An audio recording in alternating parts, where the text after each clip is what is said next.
बच्चों आज डिस्कस करते हैं कुछ इंपॉर्टेंट टर्मिनोलॉजीज जो हम कोऑर्डिनेशन केमिस्ट्री में यूज़ करेंगे। इस चैप्टर में ये बार बार टर्म्स आएंगे तो उनके बारे में जानना ज़रूरी है।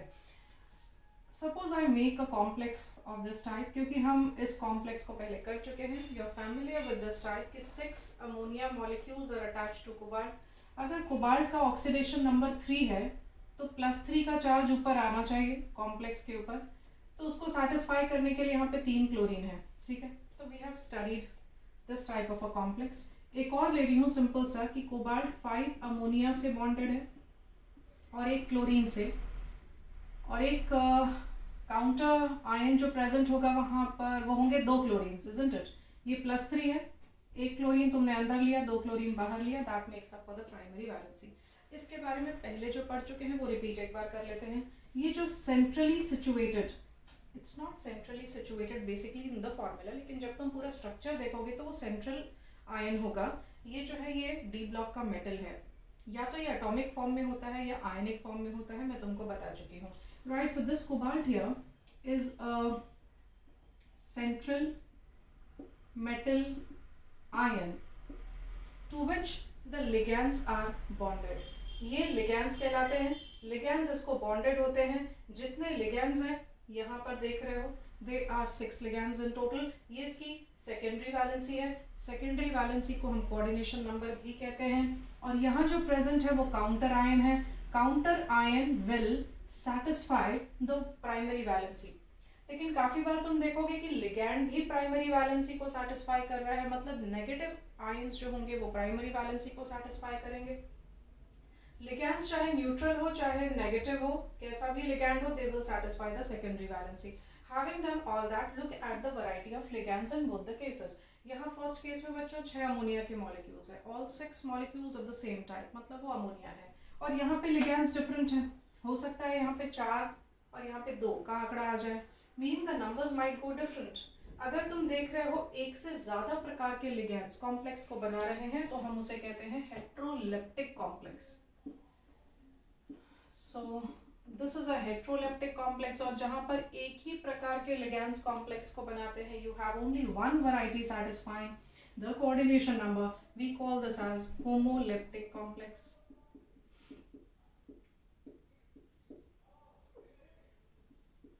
तो बच्चों ये पहला डेफिनेशन है तुम्हारे नोट्स में, पेज नंबर 91 तुमको रेफर करना है। So first definition based on homoleptic and heteroleptic complex.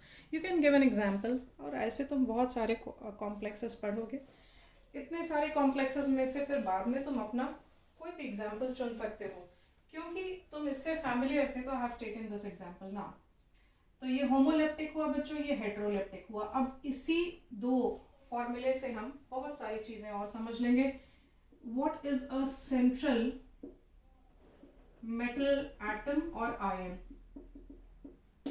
जो डी ब्लॉक का मेटल होगा, it's usually of a D block element ये होगा, लेकिन हो सकता है कि ये पी ब्लॉक का भी हो। तो यहाँ जो मेटल होगा जिसके ऊपर लिगैंड्स बॉन्डेड हैं, जो उसकी सेकेंडरी वैलेंसी को सैटिस्फाई कर रहे हैं, हम कहते हैं कि ये सेंट्रल मेटल एटम या फिर आयन है, ठीक है। You can refer to the definitions from page number 91। I am just explaining you कि ये सारे टर्म्स इंपॉर्टेंट हैं। फिर तीसरा, इसी सेंट्रल मेटल एटम या आयन का oxidation number. So oxidation number of central metal atom और आयन। तो ये पहला कॉम्प्लेक्स देखोगे CONH3 6 times Cl3। यहाँ तो मैं तुमको बताई हूँ कि कोबाल्ट का क्या ऑक्सीडेशन नंबर 3 है, but if it all you don't know, तुमको सिर्फ कॉम्प्लेक्स दे दिया गया हो तो इसको मान लो X, मान लो कि तुम्हें कोबाल्ट का ऑक्सीडेशन नंबर नहीं पता। फिर जो अमोनिया का पूरा मॉलिक्यूल है, इट इज न्यूट्रल, तो यहाँ लगाया 0। 6 times 0 is 0। क्लोरीन होता है -1 ऑक्सीडेशन स्टेट में, we know that, and there are 3 chloride ions here, तो इसीलिए -3। समझ गया क्या करना है। X unknown oxidation state of cobalt plus 0 for ammonia। Chlorine 3 है टोटल, काउंटर आयन है तो क्या हुआ, 3 तो है, तो -3 उसका कंट्रीब्यूशन। और ये सब मिला के, ये जो पूरा कॉम्प्लेक्स है ये न्यूट्रल है, इसीलिए सब मिला के 0। You get the point clear. Since the complex is neutral, therefore we write the overall charge on the complex is 0। यहाँ से तुमको कोबाल्ट का ऑक्सीडेशन नंबर मिलेगा इक्वल टू +3, तो तुम जज कर लो कि yes cobalt is in +3 oxidation state. और हम ऑक्सीडेशन स्टेट को ही प्राइमरी वैलेंसी भी कहते हैं। 1 डिग्री वैलेंसी और प्राइमरी वैलेंसी एक ही बात हुई। तुम ऐसे ही ये दूसरा कॉम्प्लेक्स ले सकते हो और टेक अनदर वेराइटी। यहाँ तो समझ जाएगा x + 0 -1 -2 मिला के 0, तो x will be +3 in both the cases here x will be +3। let's take another example। suppose मैंने लिया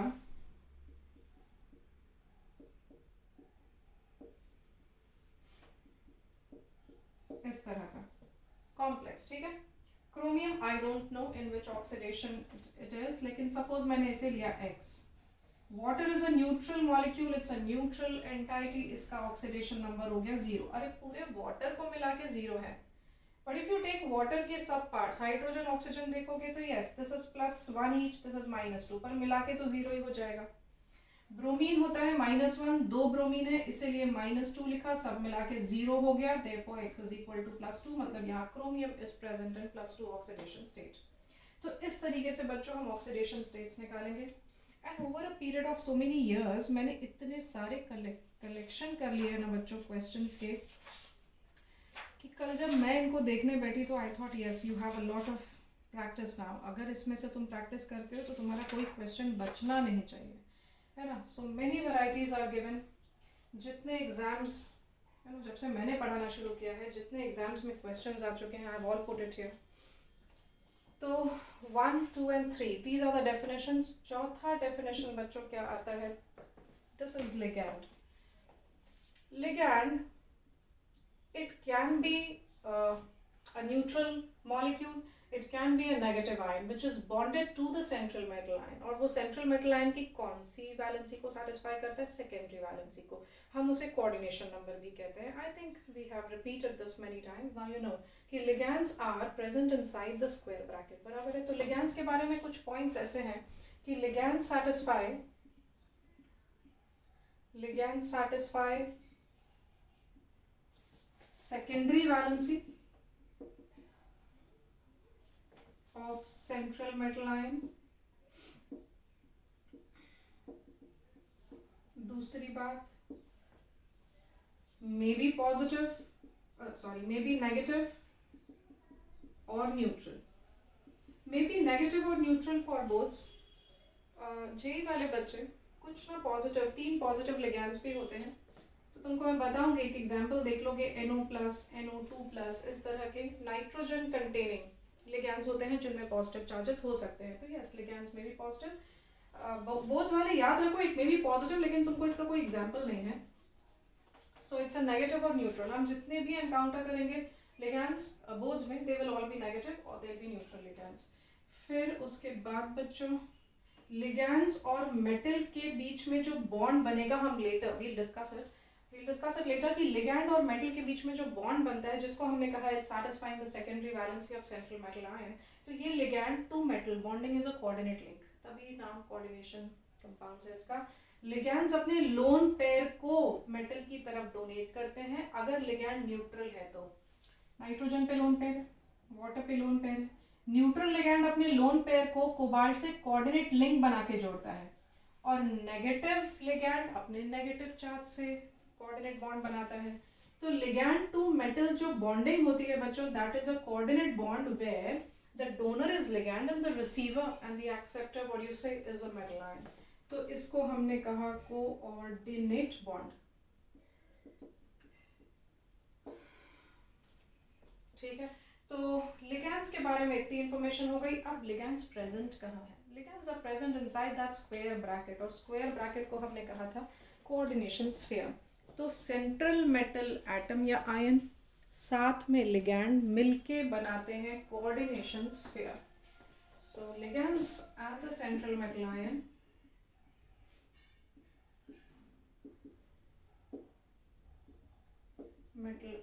are present in coordination sphere।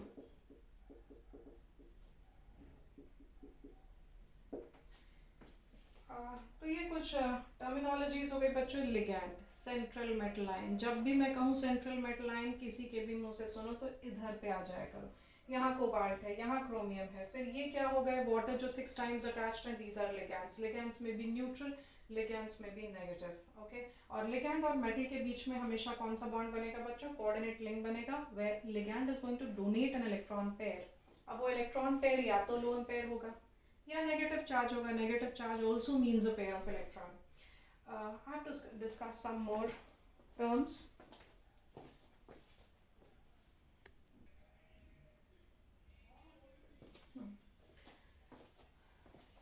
बच्चों, fifth definition is coordination number.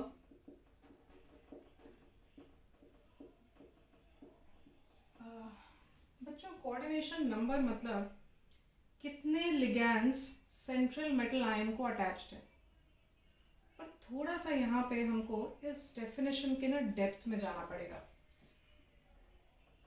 ये एग्जाम्पल लिया, सपोज NH3 4 टाइम्स, 2 क्लोरीन है और एक chlorine बाहर है. सही है ना? ये +3, ये 0, ये -2 और ये -1, सब मिला के न्यूट्रल हो गया. ठीक है. कॉम्प्लेक्स बनाते समय ना थोड़ा सा अपना विवेक बुद्धि यूज किया करो कि यहाँ पे पूरा न्यूट्रलाइज होना चाहिए complex. You have to take the positive and the negative charges in total such that everything gets neutralized, है ना? तो बच्चों, ये मैंने बनाया एक complex which is a neutral one of course. इसमें यहाँ पे कितने लिगैंड्स अटैच्ड है? 4 और ये 2, मतलब कि 6 ligands are attached to the central metal ion. तो हमने कहा कि इसका कोऑर्डिनेशन नंबर 6 है. और इसकी डेफिनेशन क्या बनाई? Number of ligands bonded to the central metal atom or ion is called coordination number. It's also called secondary valency. We have done this multiple times कि coordination number क्या होता है. लेकिन बच्चों, काफ़ी बार ligand ऐसा है, ध्यान दोगे, ligand is of this type. इसको कहते हैं इथिलीन. ठीक. मैंने इसका एक बॉन्ड हटाया तो एक वैलेंसी यहाँ और एक वैलेंसी यहाँ फ्री हो गई. और मैंने इधर दोनों तरफ डाल दिया NH2, जिसको कहते हैं अमीन. इसका नाम है बच्चों इथिलीन डायमीन. जबकि इसमें कोई डबल बॉन्ड नहीं है, लेकिन बना तो ये इथिलीन से था. इसको कहा इथिलीन डायमीन. राइट. ये भी लिगैंड की तरह एक्ट करता है. दिस इज इथिलीन डायमीन, जहां पे स्पेलिंग डबल एम आती है. ये भी लिगैंड की तरह एक्ट करता है. लेकिन इसके फॉर्मूले में 2 नाइट्रोजन्स हैं जो कि लोन पेयर डोनर्स हो सकते हैं. मतलब यहाँ पर और यहाँ पर अंतर क्या होगा? ये कोबाल्ट है. Cobalt is bonded to 4 ammonia. Suppose ये 4 अमोनिया मॉलिक्यूल्स आ गए कोबाल्ट में और 2 क्लोरीन. ठीक है. 2 क्लोरीन से बॉन्डेड है अंदर की तरफ. ठीक है. बाहर से तो हम ज्योमेट्री डिसाइड नहीं करते, हम अंदर से ज्योमेट्री डिसाइड करते हैं. कोबाल्ट 4 अमोनिया के साथ 2 क्लोरीन के साथ ऐसा स्ट्रक्चर बनाएगा जिसको हम कहते हैं ऑक्टाहेड्रन. अब यहां वो कैसा बनाएगा ये कोबाल्ट?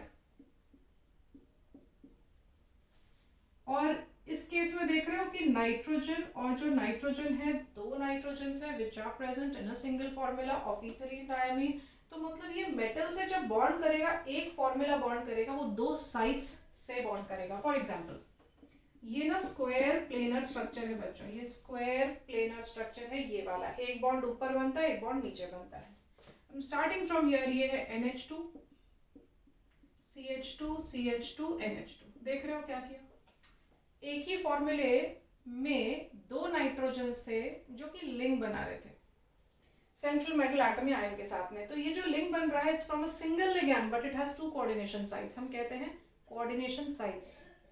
यहाँ एक कोऑर्डिनेशन साइट है, यहाँ 2 कोऑर्डिनेशन साइट्स हैं, हो सकता है 3 हो. एक ही लिगैंड में 3 जगह कोऑर्डिनेशन साइट्स हो. 4 हो सकता है बच्चों, 5 हो सकता है, अरे 6 भी हो सकता है. एक ही लिगैंड में पूरे 6 तरफ से बाइंड करने की ताकत हो. बड़ा ही वो कॉम्प्लेक्स टाइप का स्ट्रक्चर बनेगा. We will discuss that also. पर ये तो मैंने थोड़ा सा सिंपल बताया तुमको कि एक ही फॉर्मूला है जिसमें कि 2 बाइंडिंग साइट्स हैं. बाइंडिंग साइट बोलो या कोऑर्डिनेशन साइट बोलो. तो ये जो 2 साइट्स हैं इसको मार्क करो. दीज आर बाइंडिंग और coordination sites. They are also called ligating sites. Ligating sites, ठीक है. तो बच्चों इधर there is a single nitrogen with a lone pair. There is one ligating, bonding or binding or coordination site. There is one coordination site. अरे chlorine एक अकेला atom है तो ऑब्वियसली एक ही कोऑर्डिनेशन साइट बनेगा. तो टोटल 6 कोऑर्डिनेशन साइट्स हैं क्योंकि 6 लिगैंड्स है. तो यहाँ पे नंबर ऑफ लिगैंड्स जितने होंगे कोऑर्डिनेशन नंबर भी उतना होगा. कोऑर्डिनेशन नंबर मतलब कितने साइट से वो बॉन्डेड है. 6 साइट्स टोटल बॉन्डेड दिख रहे तो कोऑर्डिनेशन नंबर 6 आएगा. इस केस में मैंने 3 ऐसे लिगैंड्स लिए. कोबाल्ट लिया, इसको EN कहते हैं शॉर्ट में. EN लिया, ये न्यूट्रल है. कोबाल्ट इज 3+, ये 3+ का चार्ज आया और इसे 3 लिगैंड्स में अटैच करवा रही हूँ. सिर्फ 3 लिगैंड्स, ध्यान दोगे. NH2 CH2 CH2 NH2 आ गया. वापस NH2 से शुरू करोगे. 2 carbons, end it up in nitrogen. Again start with nitrogen.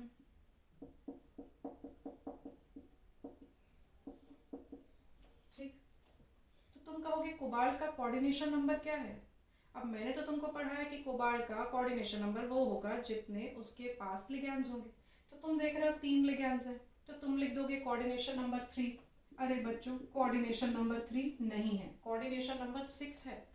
क्योंकि एक लिगैंड के पास ताकत थी कि वो 2 जगह से बाइंड कर सके. तो कोबाल्ट को कितने जगह से रिसीव हुआ इलेक्ट्रॉन पेयर? 6 साइट्स से रिसीव हुआ. Cobalt actually has 6 links as you can see. But yes, one ligand is providing 2 links. One ligand is providing 2 ligating sites, 2 coordination sites. Is that very clear? तो हम कहेंगे ligand तो 3 है लेकिन coordination number बच्चों 6 है. इसीलिए ये डेफिनेशन कि number of ligands is equal to coordination number might prove to be wrong. You have to see the total number of sites which are busy with the formation of bonds. यहाँ पे 6 sites है तो वहां भी 6 sites है. अगर मैं tridentate लूं जो 3 जगह से बॉन्ड, ट्राइडेंटेट मतलब ऐसा लिगैंड जो 3 जगह से बॉन्डिंग कर सकता हो, अगर मैं वैसा लिगैंड लूं तो क्या. I come to the entire geography history of ligands. लेकिन अभी के लिए 1 2 3 साइट्स, अगर 3 साइट से एक ही लिगैंड बाइंड करे तो 2 लिगैंड मिलके 6 कोऑर्डिनेशन साइट को पूरा कर देंगे. मीनिंग सपोज एक XYZ लिगैंड है, वो 3 साइड से बॉन्ड कर सकता है और उसका 2 होना भी काफी है क्योंकि यहाँ पर वो कोऑर्डिनेशन नंबर 6 को सेटिस्फाई कर देगा. राइट. और अगर मान लो कोई ऐसा लिगैंड है जो कि 6 साइड से एक्ट कर सकता है, 6 साइड से एक्ट करेगा तो एक ही लिगैंड काफी है. तो you have to go not for the number of ligands, you have to go for the number of sites जो कि सेंट्रल मेटल आयन से बॉन्ड हो रहे हैं. I hope it's very clear to you. ठीक है. तो इसका डेफिनेशन पेज नंबर 91 में देख लेना. बट देन मतलब तुम समझ जाओ कि अब तुमको क्या लिखना पड़ेगा. The number of ligation sites which the ligands are making with the central metal ion is called coordination number. Right. तो वो साइट्स का नंबर है, लिगैंड्स का नंबर नहीं है. ठीक. So this was about the coordination number. एक और डेफिनेशन है बच्चों इसके साथ ही, वो भी यहाँ पूरी हो जाती है. Coordination sphere and ionization sphere. Coordination sphere मतलब ये अंदर का पोर्शन हमने डिस्कस किया है पहले. So that forms the 6th definition. Coordination sphere and ionization sphere. Coordination sphere मतलब वो एंटाइटी जो पानी में जाके डिसॉल्व नहीं होती है. This will not ionize in water but then these two will ionize. Yes, splitting यहाँ से हो जाएगी. Cl- पानी में चला जाएगा, ये पूरा स्ट्रक्चर पानी में जाएगा लेकिन क्लोरीन अंदर वाले पानी में आयोनाइज नहीं होंगे. सो the space in a coordination compound which is closed inside a square bracket will not undergo ionization in water is called a coordination sphere. It comprises of the central metal ion and the ligand. फिर ionization sphere. जब तुम complex को पानी में डालो it will break into positive and a negative ion. Right? और complex की valency को कौन सी 1 डिग्री वैलेंसी को, कॉम्प्लेक्स की ये 1 डिग्री वैलेंसी को, कोबाल्ट की 1 डिग्री वैलेंसी को जो सेटिस्फाई कर रहा है काउंटर आयन, वो प्रेजेंट होता है कहाँ? आयोनाइजेशन स्फीयर में. तो आयोनाइजेशन स्फीयर में कौन प्रेजेंट है? Counter ion. कोऑर्डिनेशन स्फीयर में कौन प्रेजेंट है, सेंट्रल मेटल आयन और ligands. So we have had enough, now we can start with the chapter, क्योंकि टर्म्स अपने हो चुके हैं काफ़ी सारे. इन टर्म्स के भरोसे ही बच्चों हमको ये पूरा चैप्टर पार लगाना है.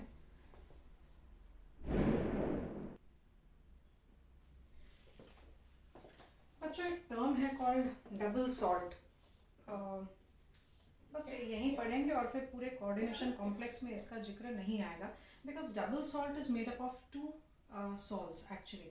जैसे ये दो सॉल्ट्स मैंने लिया, फेरस सल्फेट, अमोनियम सल्फेट. अगर इन दोनों को मैंने मिक्स कर दिया तो हम पढ़ते हैं, प्रैक्टिकल्स में भी तुमने किया होगा, it's called ferrous ammonium sulphate Mohr salt. तो फेरस अमोनियम सल्फेट को तुम ऐसे ही लिखते हो, ferrous sulphate ammonium sulphate, and then you label it as Mohr salt.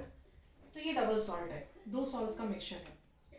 इसके बारे में एक बात कि जब ये दो सॉल्ट्स मिक्स होके डबल सॉल्ट बनाएंगे तो जो डबल सॉल्ट की जो प्रॉपर्टीज होंगी वो इन दोनों से मैच करेगी. मतलब फेरस सल्फेट की कुछ प्रॉपर्टीज है, अमोनियम सल्फेट की कुछ प्रॉपर्टीज है, और जो डबल सॉल्ट होगा वो प्रॉपर्टीज वही देगा जो ये दोनों देते हैं. जैसे कि ferrous sulphate, let's say it's giving you, ferrous sulphate is showing you sum property कि वो थोड़ी देर के लिए तुम उसको बाहर रखोगे तो वो ग्रीन कलर का हो जाएगा. तो एग्जैक्टली डबल सॉल्ट की प्रॉपर्टीज भी वैसे ही मैच करेंगी. So whatever the properties of these two salts, the same property, double salts will have properties same as the constituent salts, same as the constituent salts. ठीक है, तो ये दोनों बातें बड़ी ज़रूरी है डबल सॉल्ट के लिए. अब वहाँ पे मैंने डबल सॉल्ट लिया बच्चों, potassium cyanide and ferrous cyanide. तुम Fe को देखो, it is in +2 oxidation state, तो मैं कहूँगी वो फेरस साइनाइड है. KCN और FeCN2 को जब हम मिक्स करेंगे तो ये दोनों मिल के बनाते हैं FeCN6, और यहाँ पे बच्चों आएगा K4. देखो ये सब मिला के मैंने इसको बनाया है, but then I have taken these two in this proportion. ये 4 लिया और ये 1 लिया, 4:1 का प्रपोर्शन लिया और ऐसा कुछ बन गया. So it's Fe, CN4 and CN2 meaning CN6. Fe का यहाँ देख लो ना ऑक्सीडेशन नंबर क्या है, समझ में आ जाएगा जो मैंने बनाया है. Fe इज इन +2, मैंने अभी बताया फेरस है तो ये +2 है. 6 साइनाइड है, -6, right. So 6 cyanides and the total charge on the complex is -4. तो उस -4 को बैलेंस करने के लिए K4, पोटेशियम 4 टाइम्स आ गए. पर ये जो दो सॉल्ट्स मिक्स हुए तो इन्होंने तो क्या बना लिया, इन्होंने तो कोऑर्डिनेशन कॉम्प्लेक्स बना लिया. और इसकी प्रॉपर्टी, कोऑर्डिनेशन कॉम्प्लेक्स की प्रॉपर्टी इसके और इसके जैसी नहीं है. डबल सॉल्ट की प्रॉपर्टी, डबल सॉल्ट में क्या किया, दोनों को मिक्स ही तो किया है, और दोनों सॉल्ट्स अपने इंडिविजुअल आइडेंटिटी को रिटेन करते हैं. जब वो सॉलिड फॉर्म में है, सॉल्ट फॉर्म में है, तो उनकी आइडेंटिटी वही है जो उनके इंडिविजुअल कंपोनेंट्स की प्रॉपर्टी है. एग्जैक्टली सेम बिहेवियर शो होता है. लेकिन इस केस में ये 4:1 के प्रोपोर्शन में मिक्स हो गए, कोऑर्डिनेशन कंपाउंड इस तरह का बना लिया. अब इसकी जो प्रॉपर्टी रहेगी, आई एम राइटिंग हियर, जो कोऑर्डिनेशन कॉम्प्लेक्स की प्रॉपर्टी होगी, has properties different from its constituent salts. I hope तुमको ये दो बातें क्लियर हुई हैं. यहाँ डबल सॉल्ट की प्रॉपर्टीज आइडेंटिकल हैं, कोऑर्डिनेशन कॉम्प्लेक्स की प्रॉपर्टी डिफरेंट है from those salts from which it is being formed, right. दूसरी बात, जब ये पानी में जाएगा, जब डबल सॉल्ट पानी में जाएगा तो it will undergo complete ionization. मतलब इसमें Fe2+ SO42- ammonia -SO42-, it will break down into all the constituent ions. It breaks into all constituent ions. और जब तुम कोऑर्डिनेशन कॉम्प्लेक्स को पानी में डालोगे, let's say this dissolves in water, इसको पानी में डालोगे तो it will break down into ions only from the ionization sphere. मतलब ये जाएगा पानी में, ये नहीं जाएगा. जो कोऑर्डिनेशन एंटाइटी है, जो कोऑर्डिनेशन स्फीयर है, it will not break down in water, right. So coordination sphere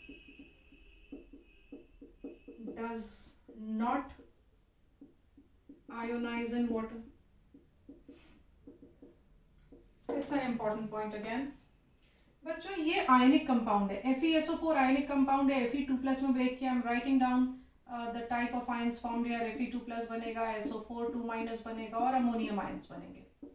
ठीक है, तो आयनिक कंपाउंड है, पानी में गया तो it will split into ions. और यहाँ पर जैसे FeSO4 इनके बीच में कोई कोऑर्डिनेट लिंक नहीं है, but if you think about this coordination complex, तो इसका और इसका कोऑर्डिनेशन लिंक है, मैंने अभी डिस्कस किया था कि ligand has a coordination link with the metal. So here इन दोनों के बीच में नो डाउट आयनिक कनेक्शन है, the complex and the counter ion has ionic bond, no doubt. लेकिन जो कोऑर्डिनेशन एंटाइटी है उसमें कोऑर्डिनेट बॉन्ड्स हैं। So the ligands are connected to metal ions through coordinate links. तो यहाँ पर है बच्चों आयनिक कंपाउंड्स है तो आयनिक बॉन्डिंग होगी, और वहां पर कोऑर्डिनेट बॉन्डिंग है इनसाइड हियर। आयनिक बॉन्डिंग तुमको मैंने बता दिया कहाँ है, but when you think about the metal and the ligand they are linked via coordinate systems. We have done this. Then जब ये पानी में जाएगा तो it loses its identity. Now you know children get confused, कभी बोलती है कि कभी बोलती है आइडेंटिटी खोते नहीं है, कभी बोलती है कि आइडेंटिटी लूज कर देते हैं। बच्चों पानी में जाने के बाद आइडेंटिटी लूज करते हैं when dissolved in water. Now what do I mean by this?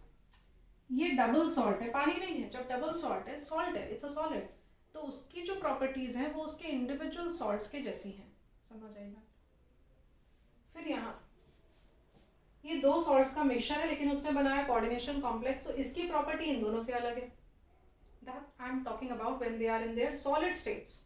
अब डालो तुम पानी के अंदर, जब तुमने इसको पानी में डाला तो फेरस सल्फेट, अमोनियम सल्फेट, जो सॉल्ट की प्रॉपर्टीज थी वो तो निकल गई, क्योंकि अब तो आयंस बन चुके हैं। Now ions will give their individual properties, so it will lose its identity when dissolved in water, and ions will give their respective tests. वो टेस्ट देंगे जैसे कि सल्फेट का टेस्ट है ना, वो बेरियम क्लोराइड के साथ में बेरियम सल्फेट का PPT बना लेगा। अमोनियम आयन का तुम टेस्टिंग करते हो जब तुम बेसिक रेडिकल प्रैक्टिकल्स में करते हो। Fe2+ is precipitated in the form of hydroxide, third group के रेडिकल्स है। वो सब नहीं पढ़ाना मेरे को ये पढ़ाना है कि ions will give the test, and these double salts when dissolved in water will lose their individual identity. But what about this? जब इसको पानी में डालते हो तो कोऑर्डिनेशन स्फीयर तो टूटता ही नहीं। जब ये नहीं टूटता तो मतलब इट रिटेन्स द आइडेंटिटी। तो मैं क्या लिखूं? Coordination complex retains it's identity. ये है complex. So the coordination complex retains its identity when dissolved in water.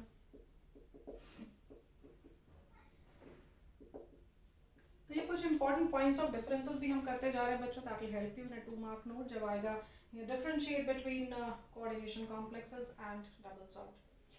बच्चों एक और चीज़ यहाँ पे ना, ये जो डबल सॉल्ट है इसमें मेटल जो है यहाँ पर जैसे Fe2+ वैलेंसी मतलब oxidation number.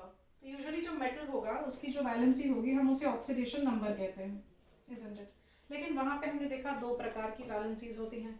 Once you are inside this, एक बार तुम कोऑर्डिनेशन स्फीयर के अंदर घुस के देखो तो वहाँ पे तो तुमको बहुत अच्छी अच्छी बातें नजर आती हैं। You have a lot to learn here.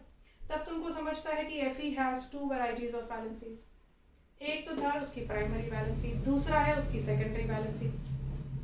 इसकी जो प्राइमरी वैलेंसी है देखते हैं कितनी है। ये +4, potassium is +1 each, this is X, this is -6, सब मिला के 0। ये दिख रहा है ना Fe2+ था है ना, तो ये 2+ ही आएगा। So X is equal to 6 - 4 that's +2। मतलब Fe is in +2 oxidation state. तो ये +2 इसकी 1 डिग्री वैलेंसी है, और ये जो 6 साइनाइड है ये इसकी सेकेंडरी वैलेंसी है।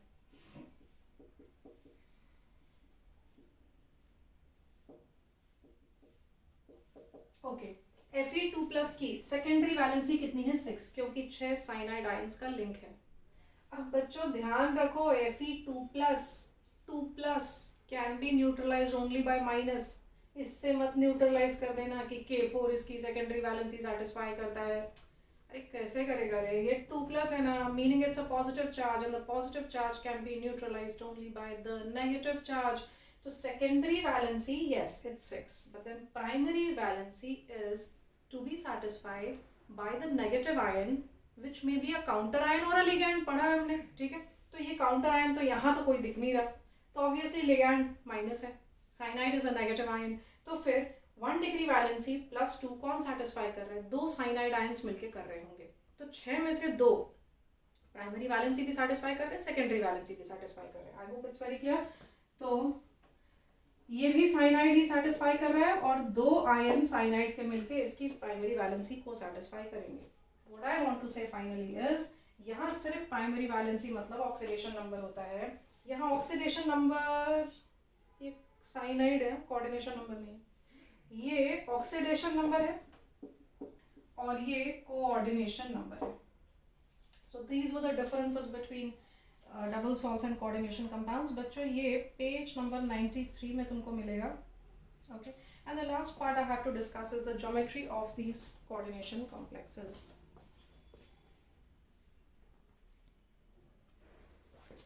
बच्चों next definition is coordination polyhedra, meaning we are going to draw some structures. अब अगर तुम कोऑर्डिनेशन कॉम्प्लेक्स कोई भी देखो, चलो ये देखो, यहाँ पे बाहर क्लोरीन एक लगता था जो कि काउंटर आयन था, जो कि आयोनाइजेशन स्फीयर में था. मुझे उसकी ज्योमेट्री नहीं बनानी क्योंकि इन दोनों के बीच में आयनिक बॉन्डिंग थी, और जहाँ आयनिक बॉन्ड होता है वहाँ ज्योमेट्री डिस्कस नहीं होती है. ज्योमेट्री मतलब कि सेंट्रल एटम 5 एटम से जुड़ा, 6 एटम से जुड़ा, 7 एटम से जुड़ा, ये हमको यहाँ डिस्कस करना है. ठीक है, so we have to discuss the relevant geometries. जैसे यहाँ पे कोबाल्ट 4 और 2 6 लाइगेशन साइट से जुड़ा हुआ है. 6 लिगैंड्स हैं ऑफ कोर्स, लेकिन 6 कोऑर्डिनेशन साइट्स भी हैं.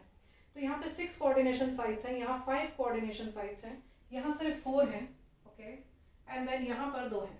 ये बच्चों टॉलेंस रिएजेंट है. एल्डिहाइड कीटोन्स में तुम पढ़ोगे या पढ़ा होगा. एल्डिहाइड कीटोन्स में तुमने सिल्वर नाइट्रेट सोल्यूशन को अमोनिकल बनाया था, और जब अमोनिया डाला सिल्वर नाइट्रेट में तो उसने बना लिया टॉलेंस रिएजेंट, जहाँ silver has 2 ammonia molecules bonded to it. Silver is in +1, this is 0, तो चार्ज ऑन द कॉम्प्लेक्स +1. निकल इज +2, ये -4 मिला के -2. Platinum is +2 -4 ऊपर मिला के -2. So you agree with all the charges I have put on the complexes. Then chromium must have been +3. ये neutral है तो कॉम्प्लेक्स के ऊपर चार्ज प्लस आया. फिर यहाँ पर this is now very much familiar, ये हम कर चुके हैं. इसका मतलब बच्चों कोऑर्डिनेशन कॉम्प्लेक्स के ऊपर में चार्ज माइनस भी हो सकता है, प्लस भी हो सकता है. सो कॉम्प्लेक्स में बी अ पॉजिटिव आयन और अ नेगेटिव आयन. तो यहाँ से ये नई बात समझ में आई. Let's see the first case. Silver in the middle, क्योंकि ये सेंट्रल कहलाता है ना, द सेंट्रल मेटल आयन ये कहलाता है, और 2 अमोनिया जो उससे बॉन्डेड हैं वो कोऑर्डिनेट लिंक बना रहे होते हैं in this fashion, meaning in a linear fashion. ठीक है, तो नाइट्रोजन जिसके पास लोन पेयर है वो ऐसे कोऑर्डिनेट लिंक बनाता है. ठीक है, and finally the complex has a positive charge, और इसकी ज्योमेट्री आती है बच्चों linear. Right, so the geometry is linear. The next case, यहाँ देख रहे हो कोऑर्डिनेशन नंबर 4 है, and by the way let me write down their coordination numbers also. यहाँ कोऑर्डिनेशन नंबर 2 लिया. Next case coordination number 4 here as well as here. जब बच्चों coordination number 4 है तो geometry can be of 2 varieties. पहली हो सकती है टेट्राहेड्रल, दूसरी हो सकती है square planar. Now it's to be decided, बाद में करेंगे decide. We have a topic here called bonding, तो उसमें डिसाइड होगा कि इनकी ज्योमेट्रीज क्या हैं. लेकिन अभी के लिए तुमको बता तो दूं कि कौन कौन सी ज्योमेट्रीज पॉसिबल हैं. जैसे NiCl4 अंडरगोज ऐसा टेट्राहेड्रल की तरह ओरिएंट करता है अपने आप को.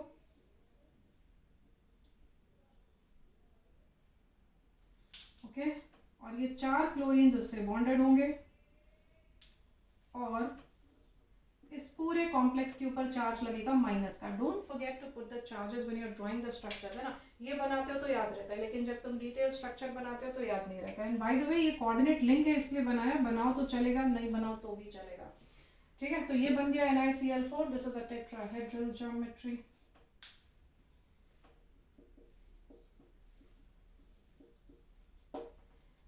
जो प्लैटिनम के कॉम्प्लेक्सेस होते हैं वो स्क्वायर प्लेनर होते हैं, ये याद भी रख लो, प्लैटिनम के कॉम्प्लेक्सेस स्क्वायर प्लेनर ही होते हैं. So you have platinum square planar है, तो तुमको ऐसा डॉटेड लाइन शो करना है कि ये चारों भी बॉन्ड्स एक ही प्लेन में है. And then you have 4 chlorines bonded to it, and then you have charge of -2 present in it. और ये आई बच्चों स्क्वायर प्लेनर ज्योमेट्री, तो पॉलीहेड्रा इसी को बोल रहे हैं, ठीक है. तो ये लीनियर ज्योमेट्री है, तो यहाँ पे कोऑर्डिनेशन पॉलीहेड्रल्स लीनियर, यहाँ टेट्राहेड्रल, यहाँ स्क्वायर प्लेनर. देखो ये एक ही मिलेगा. Tollens reagent, this is a single compound that you have to study. मतलब कोऑर्डिनेशन नंबर 2 का एक सिंगल कॉम्प्लेक्स स्टडी यही हो गया. कोऑर्डिनेशन नंबर 4 के वैरायटीज पढ़ने पड़ेंगे, बहुत सारे पढ़ने पड़ेंगे. We have had lot of examples here, but yes ये जो कोऑर्डिनेशन नंबर 5 दिख रहा है ये एक अकेला एग्जांपल, मतलब एग्जांपल्स बहुत है पर तुमको पढ़ने नहीं है. Coordination number 5 is yes, you have examples, but then much lesser than these and these. Coordination number 4 और coordination number 6 बड़ा in है, फैशन में है, यही टाइप के कॉम्प्लेक्सेस बनते हैं. कोऑर्डिनेशन नंबर 5 नहीं. लेकिन अगर कोऑर्डिनेशन पॉलीहेड्रा मीनिंग ज्योमेट्री पूछी जाए इसकी, तो बच्चों it is trigonal bipyramidal, meaning you have the central atom with 3 bonds in a plane, बराबर. 3 bonds प्लेन में रहेंगे, एक ऊपर रहेगा एक नीचे रहेगा. ये प्लेनर फिगर हो गया. और फिर याद है इसमें रहता था एक axial equatorial type of bond, ठीक है. तो ये इक्वेटोरियल बना लिया, फिर ऐसे तुम बनाओगे 2 axial bonds. So water molecule oxygen के थ्रू इससे बाइंड करता है.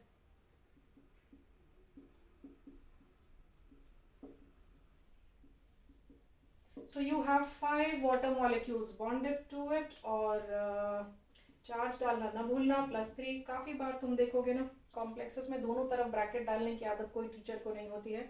Just a single bracket with a charge ऐसा बना देते हैं, but then you have to make a still a bracket. पूरा ब्रैकेट बनाओगे, कॉम्प्लेक्सेस में चार्ज डालोगे, don't forget that. This is coordination number 5 और इसकी ज्योमेट्री है बच्चों trigonal bipyramidal.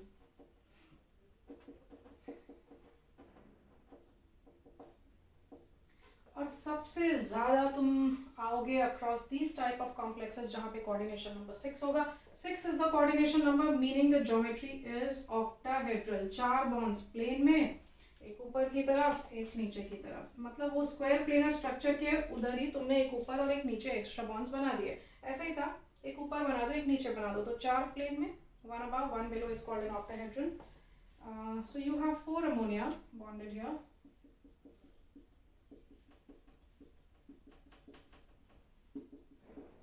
And 2 chlorines. So having a charge of +1, इसे हम कहते हैं octahedron.